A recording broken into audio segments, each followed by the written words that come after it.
नमस्कार, फ्रंटलाइन 24 में आप सभी लोगों का स्वागत है।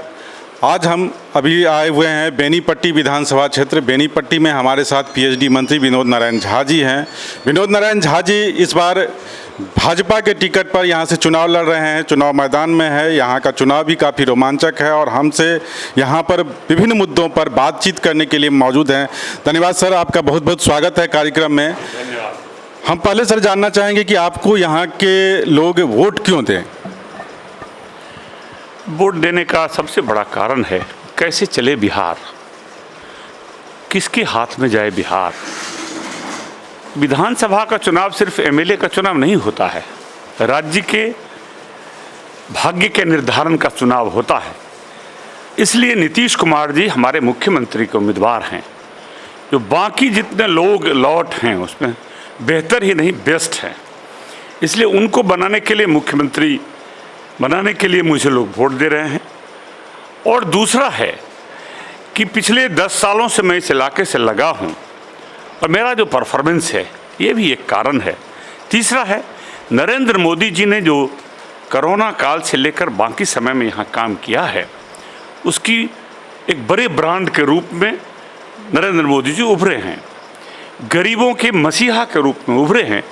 वो 9 महीने का अनाज हो या गरीबों को गैस का चूल्हा हो या बाकी काम हो, इसलिए गरीब हमारी पार्टी के साथ खड़े हैं और वो पार्टी है भारतीय जनता पार्टी। इन सभी कारणों से लोगों का अपार समर्थन मुझे मिल रहा है। धन्यवाद सर, लेकिन पिछली बार आप चुनाव हार गए थे, क्या वजह रही होगी चुनाव हारने की?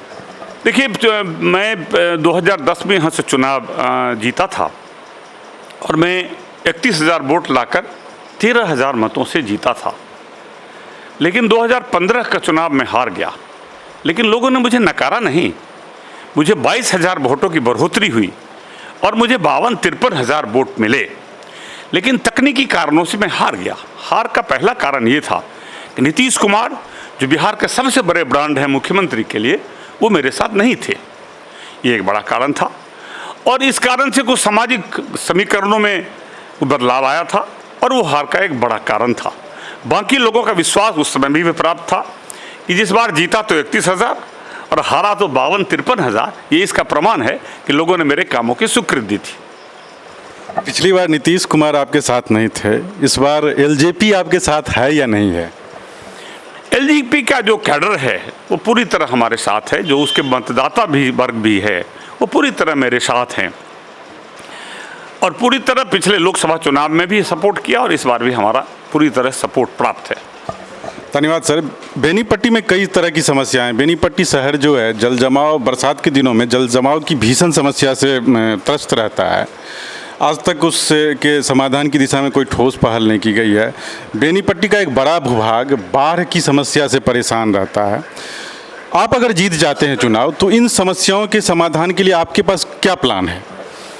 देखिए, बेनीपट्टी की समस्या का जहाँ तक सवाल है, मैं लगातार इसके लिए संघर्षशील रहा हूँ। जब मैं पहली बार एमएलए हुआ था 2010 में, तो यहाँ सबसे बड़ी समस्या थी कि यहाँ 30 साल पहले सब डिवीज़न बन गया, अनुमंडल आ गया, लेकिन यहाँ व्यवहार न्यायालय नहीं आया और लोगों को छोटे छोटे मुकदमे के लिए सीधे मधुबनी जाना पड़ता था।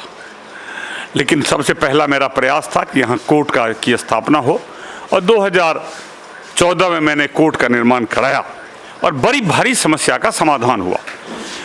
लेकिन जेल नहीं आ सका। छोटे छोटे मुकदमों के लिए मुकदमा तो बेनीपट्टी में चल रहा था, लेकिन जेल रामपट्टी में होने के कारण कैदियों को लाना फिर ले जाना एक बड़ी समस्या थी। मंत्री बनने के बाद मैं इस काम को आगे बढ़ाया। और भी समस्या है, जहाँ तक जल जमाव की, बाजार की समस्या है, मैंने निदान का प्रयास किया है और मैंने उस दक्षिण के भाग में नाला का निर्माण भी कराया, जो पूरा नहीं हो सका क्योंकि मैं तो विधायक नहीं रहा। लेकिन आने वाले दिनों में मेरी इच्छा है कि ये नगर पंचायत का दर्जा इसको मिले और नगर विकास विभाग नाला का काम बड़े पैमाने पर करती है और कोई ऐसा विभाग नहीं है जो नाला का काम करती है। तो उन चीज़ों पर मेरी नज़र है और मैं उसके लिए आने वाले दिनों में काम करूँगा। धन्यवाद सर। यहाँ पर एक आज इन दिनों मिथिला और खासकर मैथिली को पाठ्यक्रम में शामिल करने का मुद्दा बहुत ज़ोरों से ये हो रहा है। आपकी सरकार है, और आपकी सरकार ने इस मुद्दे पर क्या पहल की है, और अगर आप जीत जाते हैं तो इस मुद्दे को लेकर आप की क्या ओर से क्या पहल रहेगी? देखिए, भारतीय जनता पार्टी मैथिली के लिए जितना प्रतिबद्ध है, भारत की किसी राजनीतिक दल ने काम नहीं किया। सिर्फ भारतीय जनता पार्टी जब जब सरकार में आई, इस मुद्दे को आगे बढ़ाया। अटल बिहारी वाजपेयी इस देश के प्रधानमंत्री हुए और 60 साल बाद भाषा की 8th शेड्यूल में मैथिली का स्थान हुआ। नरेंद्र मोदी इस देश के प्रधानमंत्री हुए, उन्होंने हर जगह इसके आगे बढ़ाने का काम किया। वो मोबाइल से मैथिली बोलने का हो तो स्वयं भी मैथिली बोलते हैं। और इसके लिए एक अलग कानून है कि जहाँ पर 40 से ज़्यादा बच्चे जिस भाषा को पढ़ना चाहेंगे उस भाषा का शिक्षक होंगे और उस भाषा में पढ़ाई भी होगी। सरकार ने एक कानून भी बनाया है। लेकिन और भी जो मैथिली में पढ़ाई को लेकर लोगों में जागृति की भी ज़रूरत है कि सभी लोग मैथिली को अपनी भाषा समझें और समझ करके मैथिली लेंगे। लेकिन सरकार भी इसमें प्रयासरत है। अभी जो नया शिक्षा नीति बना है भारत सरकार का, उसका भी यही मानना है कि स्थानीय भाषाओं में ही प्राथमिक शिक्षा की हो, और ये बड़ा ताकत देगा मैथिली को और मजबूती भी देगा, और तब मैथिली को और आगे बढ़ाने में हमें मदद मिलेगी।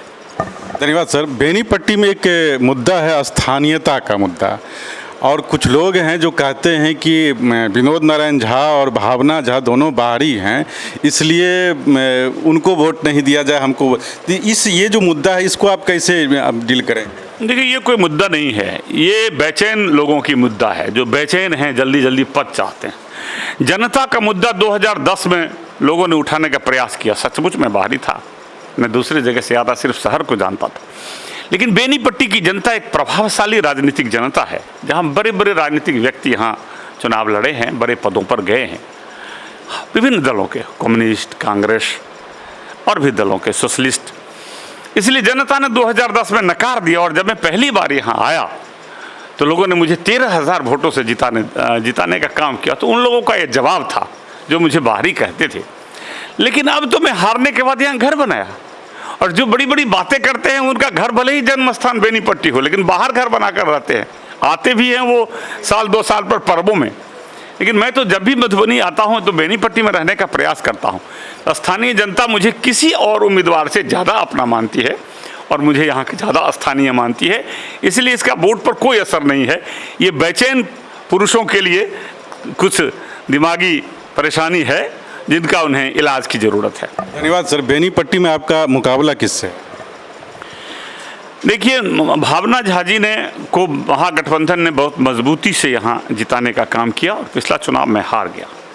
लेकिन भावना झा ने लोकसभा चुनाव में महागठबंधन के उम्मीदवार के पीठ में छुरा भोंका।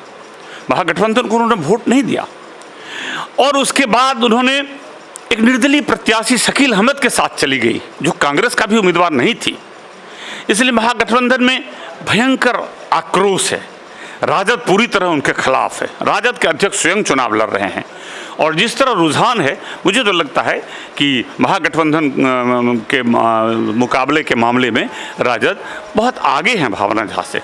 लेकिन जनता मालिक है, जो भी निर्णय करेगी हम साथ हैं। लेकिन बड़ी पैमाने पर जनता 5 सालों के भावना झा जी के परफॉर्मेंस से और महागठबंधन के साथ धोखा देने के कारण उनके साथ नहीं है, वो मेरे साथ है। धन्यवाद सर हमसे बात करने के लिए। फ्रंटलाइन 24 का यह कार्यक्रम आपको कैसा लगा, फीडबैक देने का कष्ट करें, और अगर आप इसी तरह के और भी कार्यक्रम देखना चाहते हैं तो हमारे चैनल फ्रंटलाइन 24 को लाइक, शेयर और सब्सक्राइब जरूर करें।